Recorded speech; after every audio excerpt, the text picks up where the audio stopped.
आईनजीवी हत्या घटन शोक सभा शीघ्र दुर्वृत्तों को गिरफ्तारी और आईनजीवी सुरक्षा आईन प्रणयन दाबी। राज्य आईनजीवी परिषद सभ्य तथा ब्रह्मपुर गंजाम वकील संघर वरिष्ठ आईनजीवी पीतवास पंडा को हत्या करा घटना को बुधवार आठमल्लिक वकील संघ पक्षर एक जरूरी बैठक अनुष्ठित हो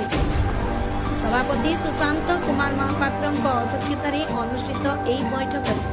स्वर्गत आईनजीवी श्री पंडा हत्या घटना को सर्वसम्मति दृढ़ निंदा करा। सभापति श्री महापात्र एक शोक सभा प्रस्ताव आगत करते संपादक अर्जुन राउल प्रस्ताव को समर्थन जणाई स्वर्गत श्री पंडा अमर आत्मार सद्गति निमंते 2 मिनिट नीरव प्रार्थना कर आईनजीवी मानक वृत्ति को नहीं घटुवा एभली घटना उपरे वकील संघर वरिष्ठ आईनजीवी अतिरिक्त पब्लिक प्रोसिक्यूटर असित रंजन दे वरिष्ठ आईनजीवी जितेन कुमार मिश्र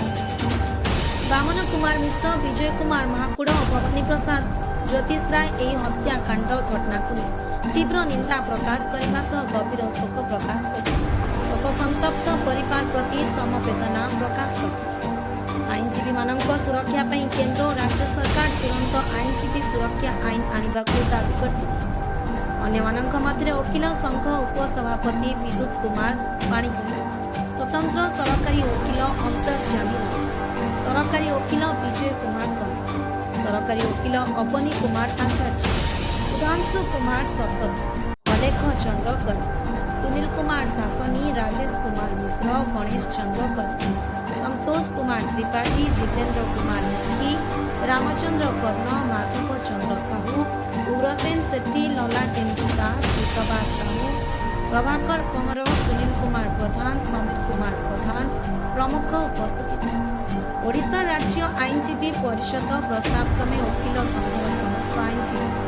पेन डाउन करते करुणाकर नायक रिपोर्ट आठमल्लिक समाचार।